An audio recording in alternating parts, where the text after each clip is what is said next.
Have you ever suffered with headaches because you don't know how to start building your very own murder mystery map? Or have you ever just been incredibly hungry, craving those cookies on those top shelf because you don't know what to build inside of your murder mystery map? Yabba dabba doo! Or have you ever stared at your TV screen for 5 straight hours because you don't know how to make your map very enjoyable for people to play? Well, fear no longer. Stop searching on YouTube. You have found the right video. This video will give you 5 things you need to know when building your very own murder mystery map.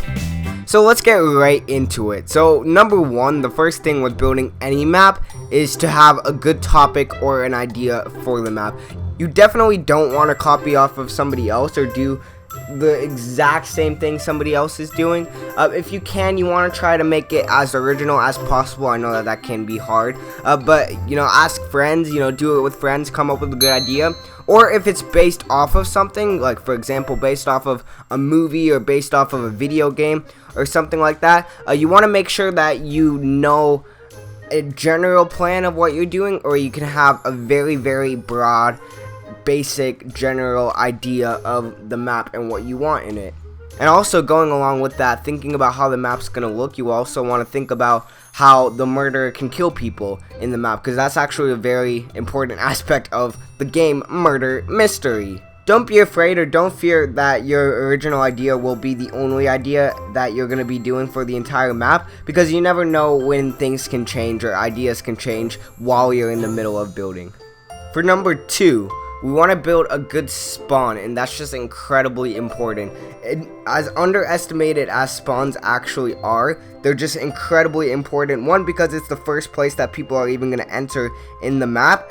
And 2, there's just so much stuff that goes on before the game at spawn that's incredibly important. If you feel like you have trouble with building good spawns, I have a really good tutorial which is definitely worth checking out in the box right there below. I give great ideas and great tips on building a good spawn, and there's just so much that you need in a spawn that really people don't know about. The unwritten things that go into a spawn that are really important, such as a good randomizer. And also what's really good to have in spawn, especially for murder mysteries, is a really attractive logo or sign. I know that is in a lot of murder mystery maps, but usually when there is a really nice sign at the spawn, that can also be used as a thumbnail. And a thumbnail, in case you didn't know, is the picture that is on the videos before you even watch the video, but when you see it in YouTube boxes and stuff, that's the picture that you first see.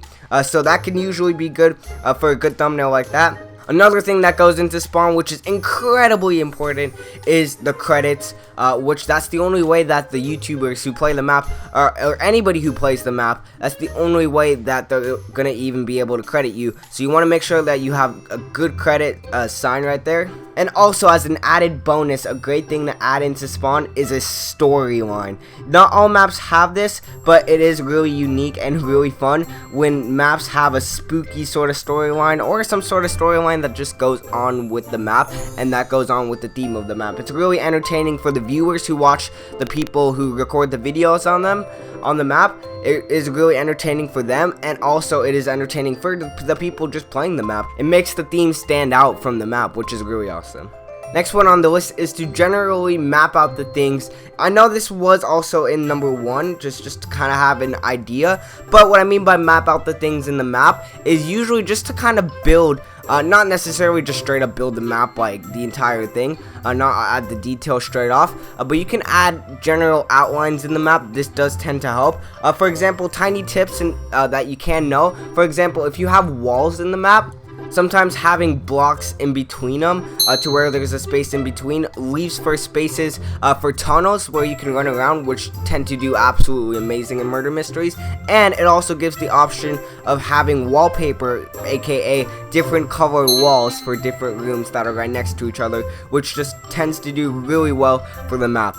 A great thing to have is tunnels, and it is really underestimated at sometimes having tunnels in murder mystery maps, but it is just so good to have, honestly, tunnels. It gives murderers and innocent players options to run away. You don't have to do tiny tunnels too, you can also do caves, just as long as you have places going to different places and making the map almost like a maze but not totally confusing. It's really a great thing to add into the map.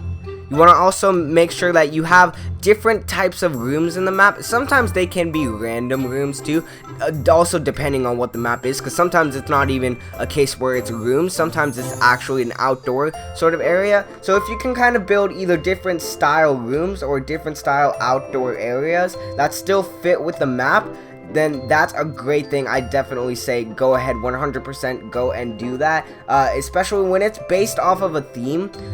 Usually if it's a movie or something like that that you want to try and replicate, usually there's different scenes from the movie that you can try and build. And then also you want to make sure that you still have space for doing details and decorations, depending on what type of builder you are or feel like doing in the scenario. You can either just build the entire rooms and then just straight up decorate them, or you can just sort of build that main layer outline of the room and then sort of decorate your way afterwards. Usually when you have a group of people building, that process tends to be a lot faster than if you're on your own.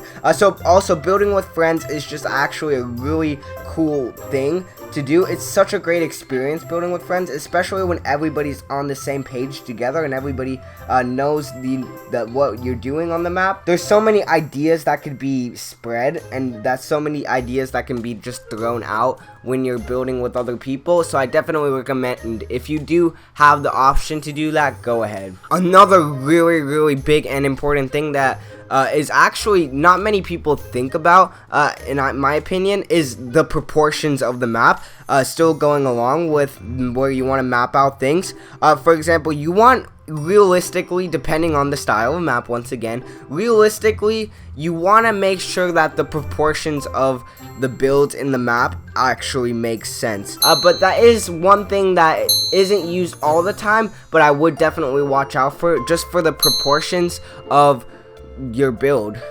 As cheesy and as annoying as this sounds, you probably hear this so much from other builders if you ask them, is be creative when you build. Just that word creative, be creative, can be incredibly annoying when you're building your map, especially when you're struggling to just come up with ideas. That can be one of the most annoying things to hear. But the reason why I'm saying it, I am gonna give you tips on how you can kind of be creative, is just because when you have the ideas and when you actually think about the build, sometimes they turn out pretty well if it is good ideas. And if you have like a bunch of heads, so a bunch of friends just kind of coming together and sort of thinking, and you guys brainstorm together on your map on what things you want to build and how you want to build them, you can come up with some pretty epic stuff.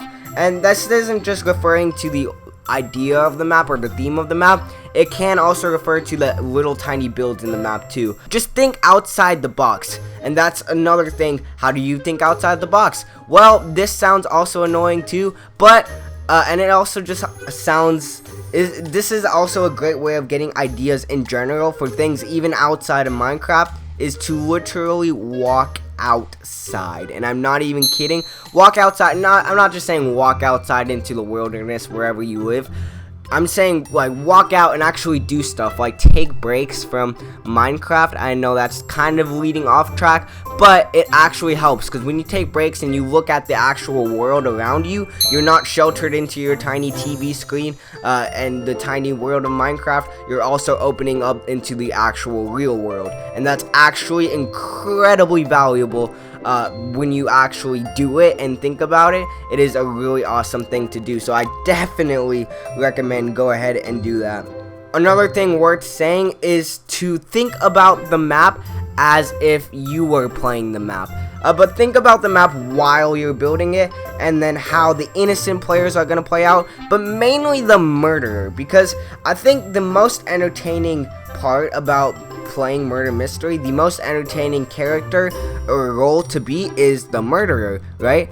I think when you're the murderer, you have so many expectations to kill people, but usually when, for example, the map's completely open, or sometimes when there's just one big giant spot in the map that's just absolutely wide open and people hang out in that area, it can be incredibly tough for the murderer. You know, so you want to give murder the chances of building. At the same time though, you don't want it to be where nobody can see each other at all for the entire map except for when the murderer goes and kills you. So you want to kind of try and balance it out. Of course, the more maps you build and the more experience you have with it, not to say that it takes a long time and you have to be building maps for years and years and years in order to get it right.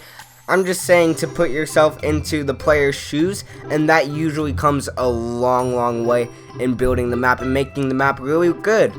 And the last one, which sounds incredibly lame as well, but it's actually really good, is to love what you build, because the build is not going to turn out well if you just build it and you kind of just slop it down without any effort, and it really does show in the actual map, because if you put actual effort and you try your best into the build, as cheesy as that sounds, it will actually end up looking good, or it'll at least look like you put a good quality of effort into the build. Because the players, even though they go into the map to just play the map and enjoy it themselves, they also look at the builders as well and just how much effort they put into the map and how much effort they're willing to actually build and how much they want you to enjoy it. So that's an incredibly important point, because if you enjoy what you build, then the players will enjoy playing it. So it's kind of a chain reaction right there, which actually does work.